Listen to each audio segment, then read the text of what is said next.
to the Chelsea. We are at 138 West Street in Sandton. Welcome to this thought leadership video, and we have our esteemed guest, Nick Kunze from Sanlam Private Wealth in studio today. Nick, thank you for being here today. Welcome. Oh, thank you. Thanks for having me. Welcome.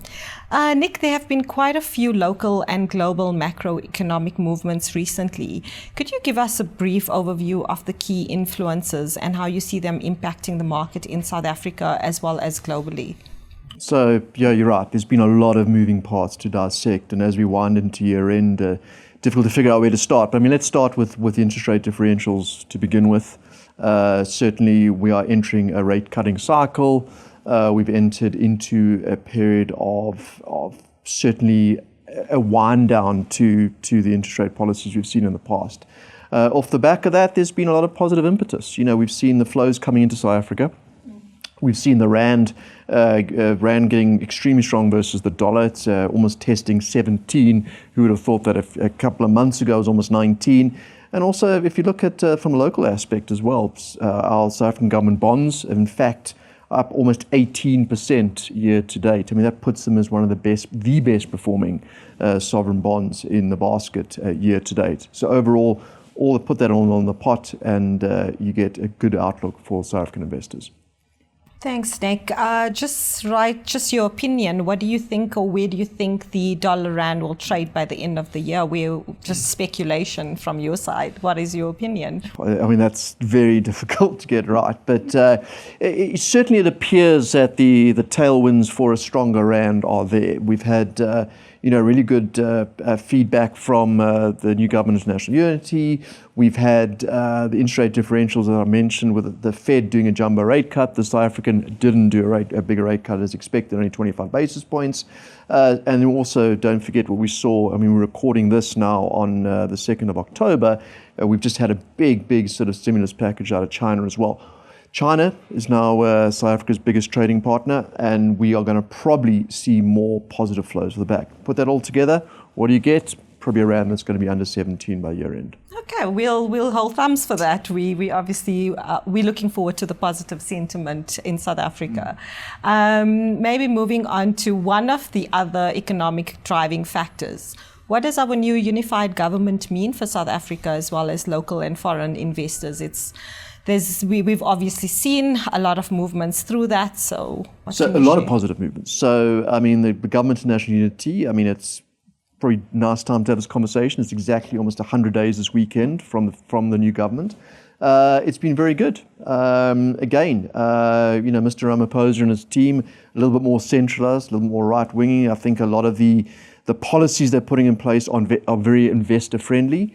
And I think you have to look at where South Africa sits as well from just a relative basis. You know, we're not expensive. You know, we're trading on PEs on the all share of 12. We're sitting on when you look at the S&P 500 is close to 25. I've already mentioned the government bond sort of inflows have been so positive. So overall, on relative play, I think it's looking pretty good. And as long as we can, continue the reforms that the market is looking for and the government of national unity are putting into place, I think there's more positive impetus for investors in South Africa. Thanks, Nick. And I think I think on top of that, what is the 2025 outlook for all asset classes and the impact for our investments locally and offshore? So again, difficult questions. I think from a South African perspective, more of the same. I think steady as we go, as long as there's no real surprises from a South African macro point of view, we should continue to grind into year end, and that's going to be a positive.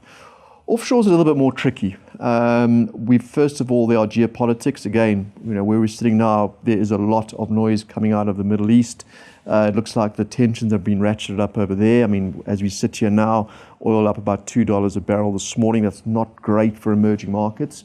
And then, of course, you've got the elections first week in November in America. That's also going to change how we see things. So offshore perspective, I'm a little bit more cautious, and also it boils down to will they or won't they? Is there going to be a recession or no recession?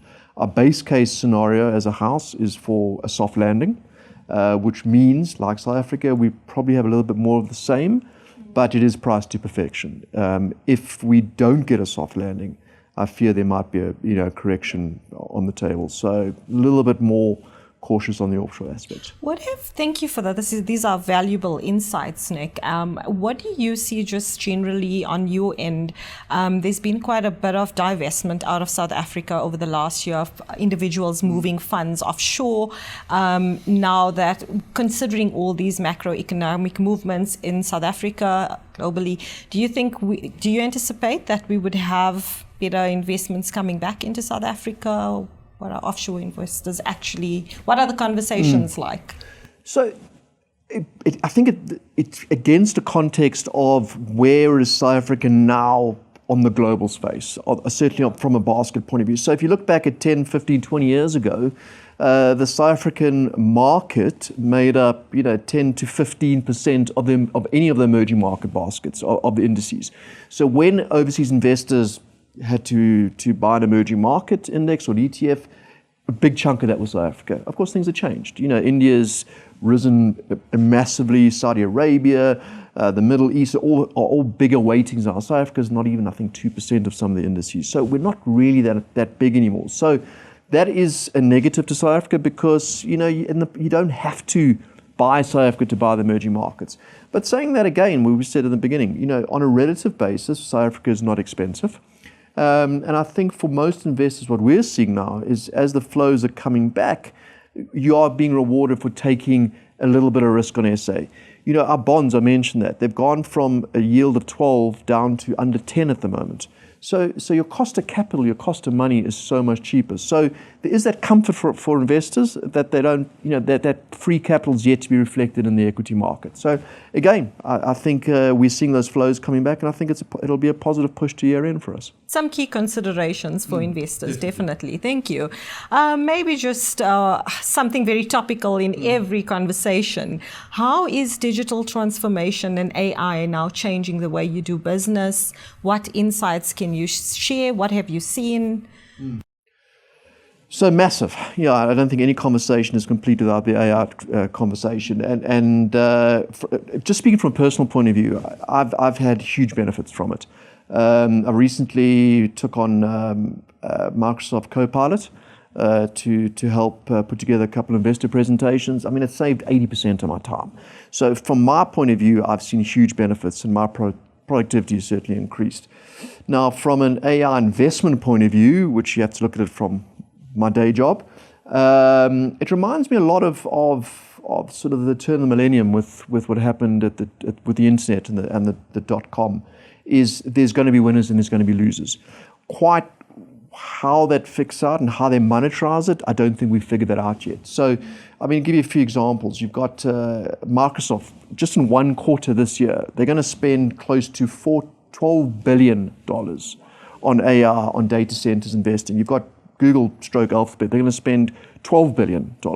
I mean, Meta, the Facebook owners, they're going to spend between 30, I think, and $35 billion this year alone just on investing in getting the AI space going. So those are big, big numbers.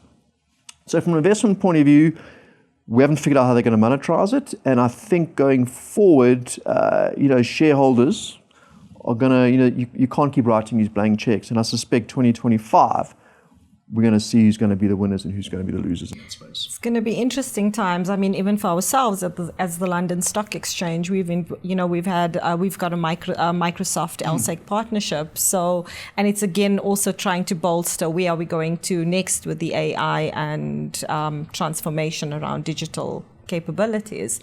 Nick, thank you so much. It's been invaluable having you here. We really appreciate you making the time to sit down and have this chat with us and sharing your insights with the wider public. Nick, if anyone's trying to reach you, do you maybe want to share your details? Sure. I mean, the easiest, obviously, is to contact me directly at Sanlam Private Wealth. Yes. Or you can jump on if you've got Messenger, Workspace Messenger. There's a shout out. You can find me on there, Nick Kunze as well. Thank you, Nick. Really appreciate it. And looking forward to hopefully doing some more thought leadership videos with you. And thank you again for being with us. Much appreciated.